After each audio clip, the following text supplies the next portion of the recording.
Hello friends, हमने शुरू किया है लूसेंट बुक से भारतीय संविधान को। आज हम टॉपिक कंप्लीट करेंगे देशी रियासतों का भारत में विलय। देशी रियासतों को भारत में कैसे मिलाया गया। तो रियासतों को भारत में सम्मिलित करने के लिए सरदार वल्लभ भाई पटेल जी का बहुत योगदान रहा है। तो इनके बारे में यहाँ पे ज़्यादा होगा। इनके नेतृत्व में रियासती मंत्रालय पहले बनाया गया रियासतों को भारत में सम्मिलित करने के लिए।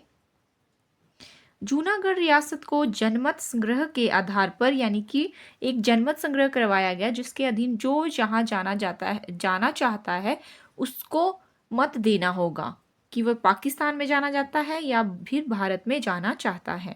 इसी तरह हैदराबाद की रियासत को पुलिस कार्यवाही के माध्यम से करवाया गया और जम्मू कश्मीर को जो है वो विलय पत्र पर हस्ताक्षर के द्वारा एक विलय पत्र वहाँ के राजा ने पंडित जवाहरलाल नेहरू के लिए भेजा और हस्ताक्षर किए कि हम भारत में मिलना चाहते हैं।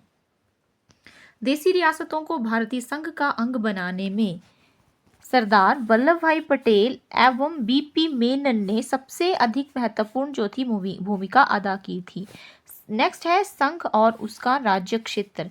भारत राज्यों का संघ है, ये पहली ही लाइन है और यहाँ से क्वेश्चन भी बन जाता है, जिसमें संप्रति पहले का रिकॉर्ड है, लेकिन 28 राज्य हैं और 8 जो हैं वो केंद्र शासित प्रदेश हैं एट प्रेजेंट। ये हमें नॉलेज हो। अनुच्छेद पहला डिस्कस करते हैं। तो इसमें क्या है, अनुच्छेद 1 में है भारत अर्थात इंडिया राज्यों का संघ होगा, ये पहले ही अनुच्छेद में है। राज्य दूसरे में राज्य और दूसरा पॉइंट है इसमें, राज्य और उनके राज्य क्षेत्र वे होंगे जो पहली अनुसूची में निर्दिष्ट हैं और भारत के राज्य क्षेत्र में अर्जित किए गए अन्य राज्य क्षेत्र समाविष्ट होंगे। ये है पहले अनुच्छेद में। दूसरे अनुच्छेद में क्या है, भारत की संसद को विधि द्वारा ऐसे निबंधनों और शर्तों पर जो वह ठीक समझे संघ में नए राज्य का प्रवेश या उनकी स्थापना की शक्ति प्रदान की गई है। अनुच्छेद 3 में है नए राज्यों के निर्माण के बारे में। यहाँ पे हम भारतीय संविधान के भाग डिस्कस कर लेते हैं। पहला भाग है संघ एवं उसका राज्य क्षेत्र, यह है 1 से 4 तक। नागरिकता 5 से 11 तक। मौलिक अधिकार 12 से 35 तक हमें पता होने चाहिए। नीति निर्देशक तत्व हैं 36 से 51 तक। मूल कर्तव्य 51 क में है। संघ 52 से 151 में। राज्य 152 से 237 अनुच्छेद में। और पहली अनुसूची के भाग ख के राज्य 238 ये निरस्त भी हो चुके हैं। संघ राज्य क्षेत्र ये 239 से 242।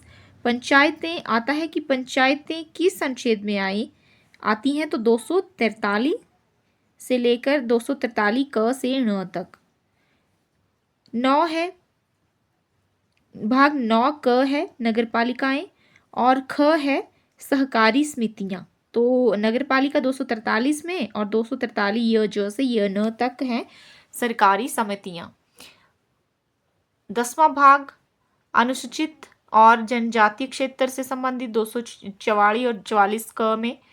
11वां भाग है संघ और राज्यों के बीच संबंध 245 से 263 भाग अनुच्छेद। और भाग 12 में है वित्त संपत्ति संविदाएं और बाद, ये आते हैं 264 से 300 क तक। भारत के राज्य क्षेत्र के भीतर व्यापार और वाणिज्य एवं समागम भाग 13 में है 301 से लेकर 307 अनुच्छेद तक। संघ एवं राज्यों के अधीन सेवाएं ये 308 से लेकर 323 तक। अधिकरण 14 क में आता है अधिकरण 323 से 323 ख तक। 15 में आता है निर्वाचन, याद होना चाहिए, इंपॉर्टेंट है। 324 से 329 अनुच्छेद। कुछ वर्गों के संबंध में विशेष उपबंध जो हैं वो आते हैं 330 से 342 अनुच्छेद और भाग 16 में। भाग 17 में आता है राजभाषा 343 से 351 तक। और 18 में आता है आपात उपबंध, इमरजेंसी पावर्स आती हैं, तो ये 352 से 360। ये हमें पता होना चाहिए कि कौन से भाग में आती हैं, तो भाग 18 में आती हैं इमरजेंसी पावर्स। 19 है प्रकीरण, ये आता है 361 से 367। संविधान संशोधन इंपॉर्टेंट है, पार्ट 20 में आता है, भाग 20 में संविधान संशोधन और आर्टिकल 368 के अंदर आता है। और 21 भाग है अस्थायी संक्रमणकालीन और विशेष उपबंध, ये आएंगे 369 टू 392। 22वां है संक्षिप्त नाम प्रारंभ, हिंदी में प्राधिकृत पाठ और निरसन, 393 से 95 में आते हैं।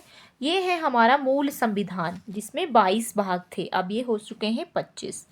अब नेक्स्ट आता है राज्यों का पुनर्गठन। भाषा के आधार पर राज्यों का पुनर्गठन उचित या नहीं, इसकी जांच के लिए संविधान सभा के अध्यक्ष राजेंद्र प्रसाद ने इलाहाबाद उच्च न्यायालय के अवकाश प्राप्त न्यायाधीश S.K. धर की अध्यक्षता में एक 4 सदस्यीय आयोग की नियुक्ति की थी, जिसमें कितने मेंबर थे? 4 मेंबर्स थे। इस आयोग ने भाषा के आधार पर राज्यों के पुनर्गठन का विरोध किया और प्रशासनिक सुविधा के आधार पर राज्यों के पुनर्गठन का जो है वो समर्थन किया। अब धर आयोग के निर्णयों की परीक्षा करने के लिए कांग्रेस कार्य समिति ने अपने जयपुर अधिवेशन में जवाहरलाल नेहरू, वल्लभ भाई पटेल और पट्टाभी सीतारमैया की एक समिति का गठन किया। इस समिति ने भाषाई आधार पर राज्यों का पुनर्गठन की मांग को खारिज कर दिया। नेहरू, पटेल एवं सीतारमैया जेवीपी समिति की रिपोर्ट के बाद इनकी ये समिति बनी थी। जवाहरलाल नेहरू, बी से वल्लभ भाई पटेल और पी से पट्टाभी सीतारमैया, तो इनकी एक समिति बनी थी और समिति की रिपोर्ट के बाद मद्रास राज्य के तेलुगु भाषियों ने पोटी श्री रामुल्लू के नेतृत्व में आंदोलन शुरू कर दिया था। 58 दिन के आमरण अनशन के बाद जो है वो 15 दिसंबर 1952 में रामुल्लू की मृत्यु भी हो गई थी। इसके लेकर रामुल्लू की मृत्यु के बाद प्रधानमंत्री नेहरू ने तेलुगु भाषियों के लिए पृथक आंध्र प्रदेश राज्य की जो थी वो गठन कर दिया था और 1 अक्टूबर 1953 को आंध्र प्रदेश राज्य का गठन हो गया था और यह राज्य स्वतंत्र भारत में भाषा के आधार पर गठित होने वाला पहला राज्य था। कौन? आंध्र प्रदेश। उस समय आंध्र प्रदेश की राजधानी थी कुर्नूल। राज्य पुनर्गठन आयोग के अध्यक्ष कौन थे? तो फजल अली। इनके अन्य सदस्य थे पंडित हृदयनाथ कुंजरू और सरदार KM पाणिक्कर। तो राज्य पुनर्गठन आयोग के अध्यक्ष ऐसे भी आ सकता है क्वेश्चन, तो कौन थे? फजल अली। राज्य पुनर्गठन अधिनियम जुलाई 1956 में पास किया गया। इसके अनुसार भारत में 14 राज्य एवं 6 केंद्र शासित प्रदेश स्थापित किए गए थे और राज्य पुनर्गठन आयोग 1953 में गठित हुआ था। राज्य पुनर्गठन अधिनियम की बात हो तो अधिनियम होगा आपका 1956 में। अधिनियम बना है आपका 1956 में और जो पुनर्गठन आयोग बना है तो ये बना है 1953 में। आयोग बना था 1953 में। नवंबर 1954 में ईस्वी को फ्रांस की सरकार ने अपनी सभी बस्तियां पांडिचेरी, यनाम, चंद्रनगर और केरीकल को भारत को सौंप दिया। 28 मई 1956 को इस संबंध में संधि पर हस्ताक्षर हो गए। इसके बाद इन सभी को मिलाकर पांडिचेरी संघ राज्य क्षेत्र का गठन किया गया। भारत सरकार ने 18 दिसंबर 1961 को गोवा, दमन दीव की मुक्ति के लिए पुर्तगालियों के विरुद्ध कार्यवाही की और उनका उस पर जो है अपना पूर्ण अधिकार भी कर लिया। 12वें संविधान संशोधन द्वारा गोवा, दमन व दीव को प्रथम परिशिष्ट में शामिल करके भारत का अभिन्न अंग भी बना दिया गया था। गोवा और दमन और दीव को वर्तमान समय में भारत में वो आपको बताया 28 राज्य और 8 केंद्र शासित प्रदेश। लेकिन ये उस समय की बात थी जो इन्हें ही संविधान की प्रथम अनुसूची में शामिल किया गया है। प्रथम अनुसूची में इन्हीं की बात की गई है। क्षेत्रीय परिषद, भारत में 5 क्षेत्रीय परिषदें हैं। इनको हम यहाँ पे ये इतना वो नहीं है तो हम आगे नेक्स्ट जो है वो डिस्कस करेंगे कि नए राज्यों का गठन और कौन कौन सा राज्य किस वर्ष में गठित किया गया है। जो सबसे पहले आंध्र प्रदेश, तो ये बना है 1 अक्टूबर 1953 को। महाराष्ट्र 1 मई 1960 को, गुजरात 1 मई 1960, नागालैंड 1 दिसंबर 1963, हरियाणा 1 नवंबर 1966, हिमाचल 25 जनवरी 1971, मेघालय 21 जनवरी 1972, मणिपुर 21 जनवरी 1972 और त्रिपुरा भी 1972, सिक्किम 26 अप्रैल 1975 और मिजोरम 20 फरवरी 1987, अरुणाचल प्रदेश 20 फरवरी 1987 गोवा 25वां राज्य बना था। 30 मई 1987 छत्तीसगढ़ 26वां राज्य बना था 1 नवंबर 2000 को। उत्तराखंड 27वां राज्य बना था 9 नवंबर 2000 को। और झारखंड 28वां राज्य बना 15 नवंबर 2000 को। और तेलंगाना बना था 29वां राज्य 2 जून 2014 को। नेक्स्ट है भाग 2 में क्या है, भारतीय नागरिकता। तो नागरिकता आती है भाग 2 में अनुच्छेद 5 से लेके 11 तक। 5 से 11 तक इसका वर्णन है। भारत में एकल नागरिकता का प्रावधान है, ये हमें सब पता है। भारतीय नागरिकता अधिनियम 1955 के अनुसार निम्न में से किस पर आधारित है हमारी नागरिकता, कैसे प्राप्त की जाती है? एक तो जन्म से, दूसरा है वंश परंपरा द्वारा, और तीसरा है देशीयकरण द्वारा। भारत सरकार से देशीकरण का प्रमाण पत्र प्राप्त कर भारत की नागरिकता को प्राप्त किया जा सकता है। और पंजीकरण द्वारा। पंजीकरण भी कैसे? वे व्यक्ति जो पंजीकरण प्रार्थना पत्र देने की तिथि से 6 माह पूर्व से भारत में रह रहे हों। 6 माह पहले देना पड़ेगा उनको, रहने के बाद दे सकते हैं, मतलब 6 माह से रह रहे हों। वे भारतीय जो अविभाज्य भारत से बाहर किसी देश में निवास कर रहे हों। वे स्त्रियां जो भारतीयों से विवाह कर चुकी हैं, भविष्य में विवाह करेंगी। भारतीय नागरिकों के नाबालिग बच्चे। राष्ट्रमंडल देशों के नागरिक जो भारत में रहते हों या भारत सरकार की नौकरी कर रहे हों, आवेदन पत्र देकर जो है वो भारत की नागरिकता प्राप्त कर सकते हैं। और भूमि विस्तार द्वारा यदि किसी नए भूभाग को भारत में शामिल किया जाता है तो उस क्षेत्र में निवास करने वालों की तो ऑटोमेटिक ही हो जाएगी। भारतीय नागरिकता संशोधन अधिनियम 1986, ये क्या है? इस अधिनियम के आधार पर भारतीय नागरिक संशोधन अधिनियम 1955 में निम्न संशोधन किए गए थे। भारत में जन्मे केवल उस व्यक्ति को ही नागरिकता प्रदान की जाएगी जिसके माता पिता में से एक भारतीय हो।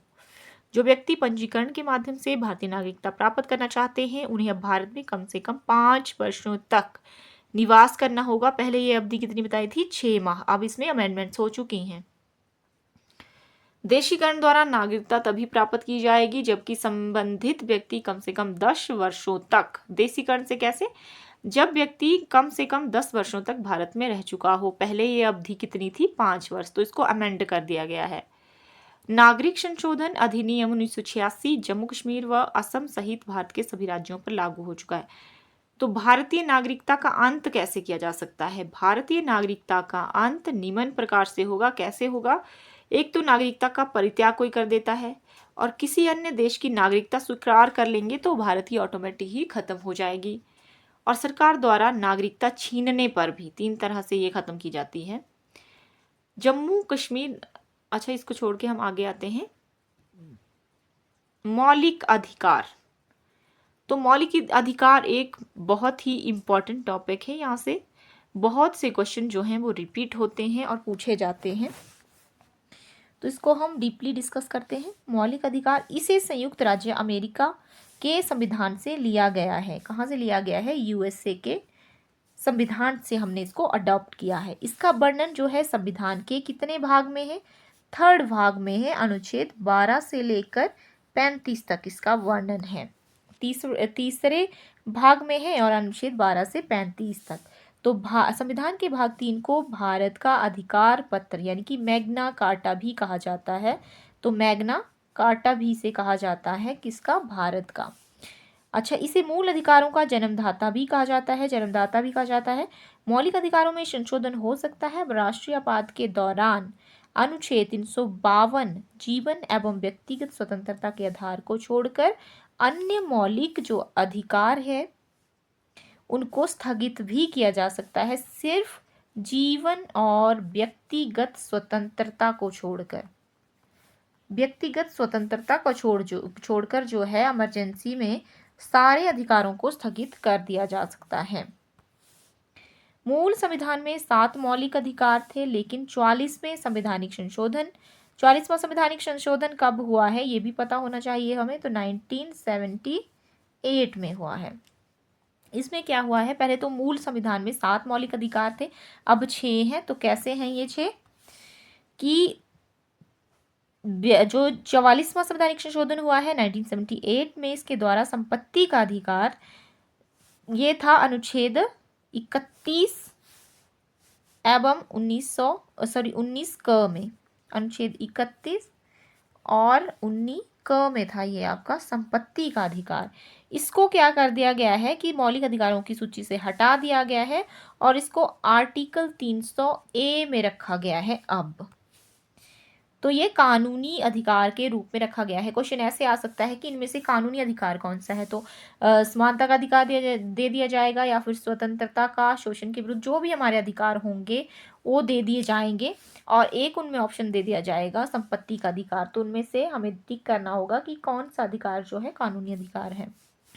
1931 में कराची अधिवेशन, उस समय अध्यक्ष थे सरदार वल्लभ भाई पटेल, में कांग्रेस ने घोषणा पत्र में मूल अधिकारों की मांग की, और मूल अधिकारों का प्रारूप जो है वो किसने दिया था? जवाहरलाल नेहरू ने बनाया था। तो मौलिक अधिकारों की डिस्कस कर लेते हैं कि हमारे मौलिक अधिकार कौन कौन से हैं। 6 मौलिक अधिकार है, हमें पता हो। पहला मौलिक अधिकार है समानता का अधिकार, आर्टिकल 14 से 18। ये है हमारा समानता का अधिकार 14 से 18, हमें पता होना चाहिए। स्वतंत्रता का अधिकार है 19 से 22 आर्टिकल, और शोषण के विरुद्ध अधिकार तीसरा अधिकार है, ये है 23 से 24, इसमें 2 ही प्रावधान है। और जो धार्मिक स्वतंत्रता का चौथा अधिकार है वो है 25 से लेकर 28 तक।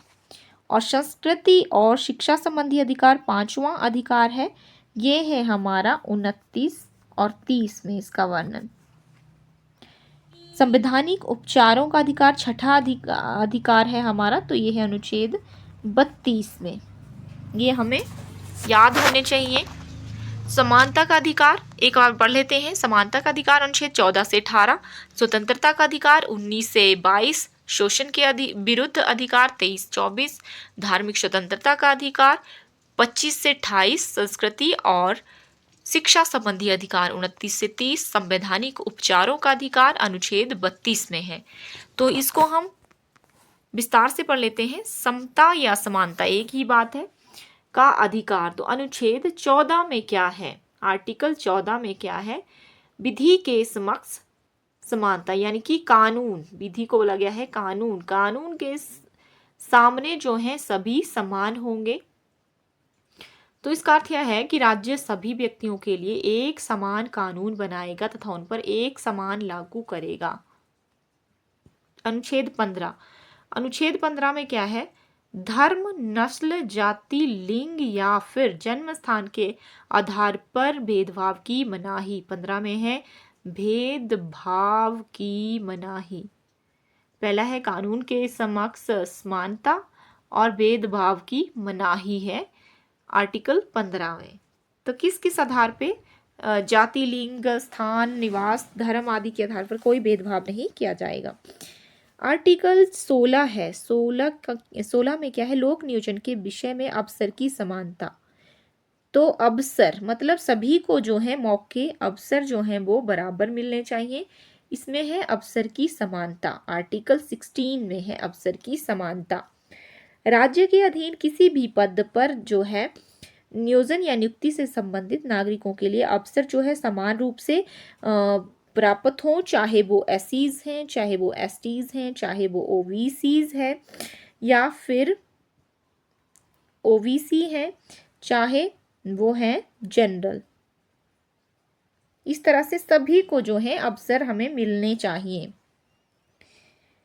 नेक्स्ट है अनुच्छेद 17, मोस्ट इंपॉर्टेंट आर्टिकल है, यहां से तो क्वेश्चन जरूर बनता है। अस्पृश्यता का अंत, यानी कि अनटचेबिलिटी, जिसको गलत माना गया है, दंडनीय माना गया है। आर्टिकल 17 के अकॉर्डिंग क्या है? अस्पृश्यता का अंत, छुआछूत का अंत, दंडनीय अपराध इसको घोषित किया गया है। और नेक्स्ट है आर्टिकल 18, उपाधियों का अंत, मतलब किसी भी तरह की कोई उपाधि जो है वो एक्सेप्ट नहीं करेंगे भारत के नागरिक। सेना या विधा संबंधी सम्मान के सिवाय अन्य कोई भी उपाधि राज्य द्वारा प्रदान नहीं की जाएगी। भारत का कोई नागरिक किसी अन्य देश से बिना राष्ट्रपति की आज्ञा से कोई जो उपाधि है उसको स्वीकार नहीं कर सकता है, ये भी है इसमें प्रोविजन। भारत, एक नोट है कि भारत सरकार द्वारा भारत रत्न भारत रत्न, पद्म विभूषण, पद्म भूषण, पद्मश्री एवं सेना द्वारा परमवीर चक्र, महावीर चक्र, वीर चक्र आदि पुरस्कार जो है अनुच्छेद 18 के तहत ही दिए जाते हैं, इसके अलावा कोई नहीं दिया जाएगा। नेक्स्ट आता है हमारा सेकंड, स्वतंत्रता का अधिकार। तो ये है आपका, इसमें आर्टिकल 19 में क्या आता है? आर्टिकल 19 में आता है मूल संविधान में 7 तरह की स्वतंत्रताओं का उल्लेख अब सिर्फ 6 हैं। तो 19 में एफ, संपत्ति का अधिकार, 44वां संवैधानिक संशोधन था, उसको जो है यहाँ से हटा दिया गया है 1978 में, और 300 ए में रखा गया है। ये तो पहले बताया गया है, लेकिन अब क्या है, अनुच्छेद ए में 6 तरह की स्वतंत्रताएं, 19 में 6 तरह की स्वतंत्रताएं दी गई हैं। उनमें से कौन कौन सी हैं?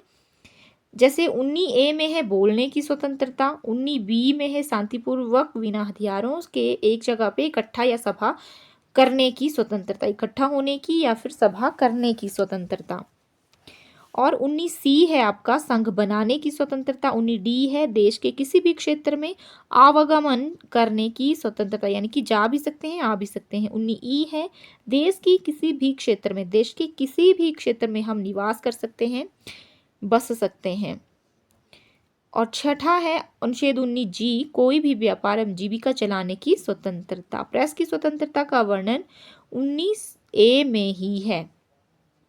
और अनुच्छेद 20 में क्या है फिर? 20 में है अपराधों के लिए दोष सिद्धि के संबंध में संरक्षण भी दिया जाता है। और अनुच्छेद 21 है प्राण और दैहिक स्वतंत्रता का संरक्षण। किसी भी व्यक्ति को विधि आता है, ये इंपॉर्टेंट है क्योंकि ये भी आता है कि अनुच्छेद 21 में क्या है, प्राण एवं दैहिक मतलब अपने शरीरों की दैहिक स्वतंत्रता का संरक्षण। तो इसमें क्या है कि किसी भी व्यक्ति को विधि द्वारा स्थापित प्रक्रिया के अतिरिक्त उसके जीवन और वैयक्तिक स्वतंत्रता के अधिकार से वंचित नहीं किया जा सकता। अनुच्छेद 21 के तहत प्रत्येक सरकार का दायित्व बनता है कि वे अपने नागरिकों को स्वच्छ पर्यावरण जो है वो उपलब्ध करवाएं। नेक्स्ट है मोस्ट इंपॉर्टेंट अनुच्छेद 21A। इसमें क्या हो सकता है? ये बहुत ही इंपॉर्टेंट है 21 का। तो इसमें है 6 से 14 वर्ष के बच्चों को ऐसे ढंग से जैसे कि राज्य विधि द्वारा अवधारित करें निशुल्क तथा अनिवार्य शिक्षा उपलब्ध करवाई जाए। ये संशोधन कब हुआ है? ये हुआ है 86th अमेंडमेंट 2002 में बना है ये। और ये आर्टिकल 21 का भी लागू कर दिया गया है कि 6 से 14 वर्ष के सभी बच्चों को राज्य जो है वो निशुल्क और अनिवार्य शिक्षा उपलब्ध करवाएगा। 86th अमेंडमेंट जो कि हुई है 2002 में। अनुच्छेद 22 में क्या है? कुछ दस्ताओं में गिरफ्तारी और निरोध में संरक्षण, ये है। नेक्स्ट है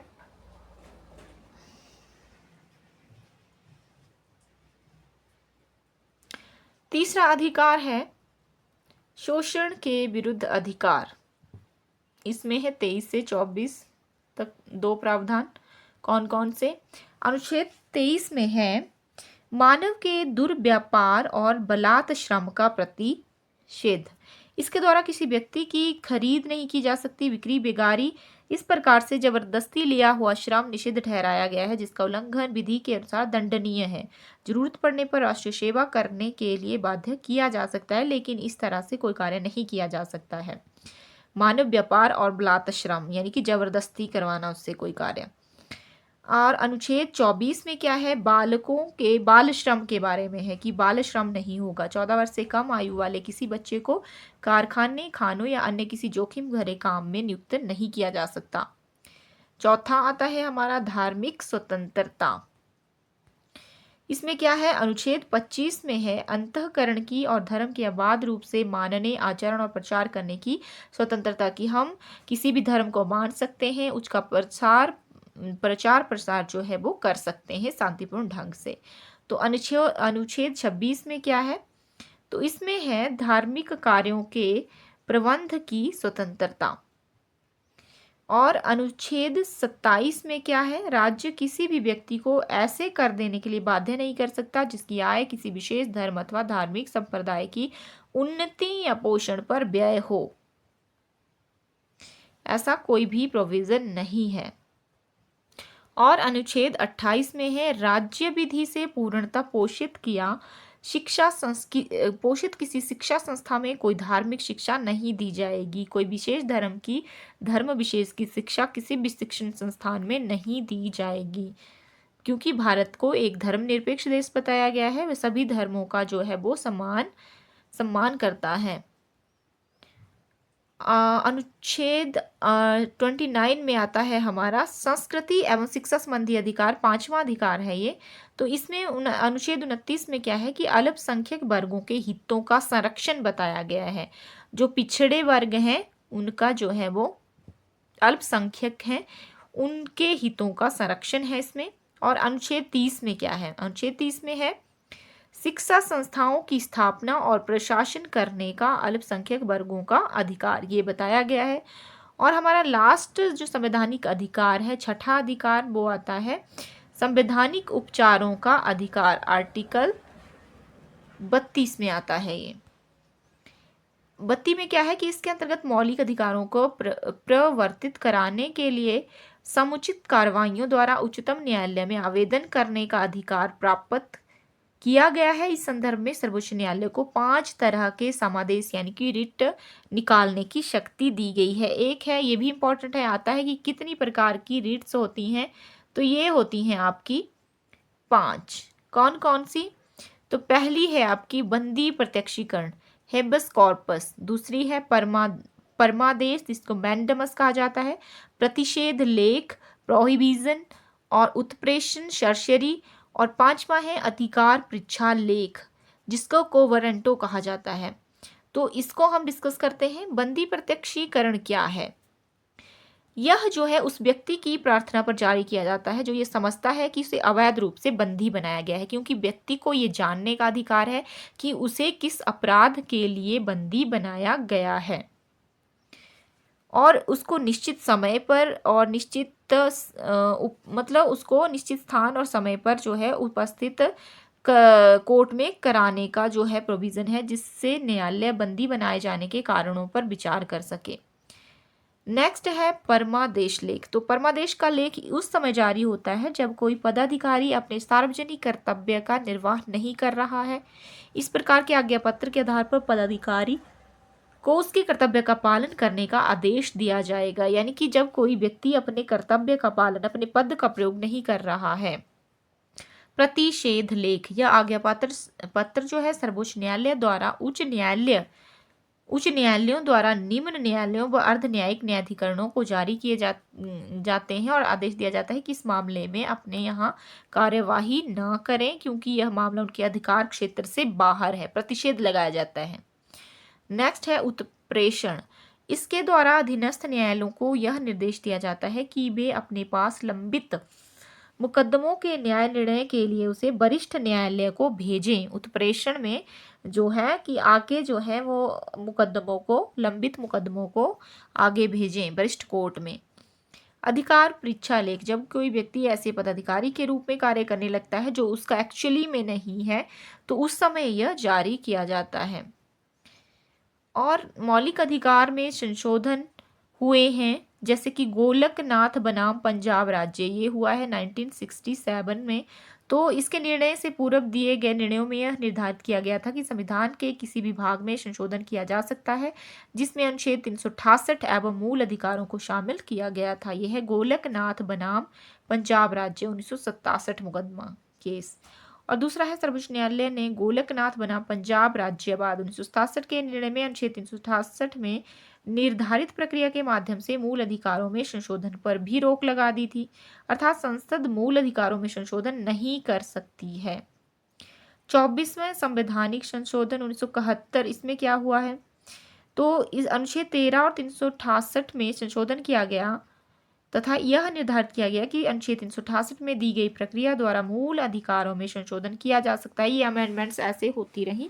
और नेक्स्ट आता है केशवानंद भारती बनाम केरल राज्यवाद। इसके निर्णय में इस प्रकार के संशोधन को विधि मान्यता प्रदान की गई, अर्थात गोलकनाथ बनाम पंजाब राज्य के निर्णय को निरस्त कर दिया गया। नेक्स्ट है 42वां संवैधानिक संशोधन, ये हुआ है 1976 में, और इसमें अनुच्छेद 368 में खंड 4 और 5 जोड़े गए तथा यह व्यवस्था की गई कि इस प्रकार किए गए संशोधन को किसी न्यायालय में प्रश्नगत नहीं किया जा सकता। नेक्स्ट है मिनर्वा मिल्स बनाम भारत संघ। तो इसमें क्या हुआ, 1980 में ये हुआ है। इसके निर्णय के द्वारा यह निर्धारित किया गया कि संविधान के आधारभूत लक्षणों की रक्षा करने का अधिकार न्यायालय को है और न्यायालय इस आधार पर किसी भी संशोधन का पुनरावलोकन कर सकता है। इसके द्वारा 42वें संवैधानिक संशोधन द्वारा की गई व्यवस्था को भी समाप्त कर दिया गया है। नेक्स्ट टॉपिक है राज्य के नीति निर्देशक सिद्धांत। ये कहाँ से लिए गए हैं, ये लिए गए हैं आपके आयरलैंड से, ये हमें पता होना चाहिए। आयरलैंड से लिए गए हैं और इनको हम डिस्कस करेंगे नेक्स्ट वीडियो में।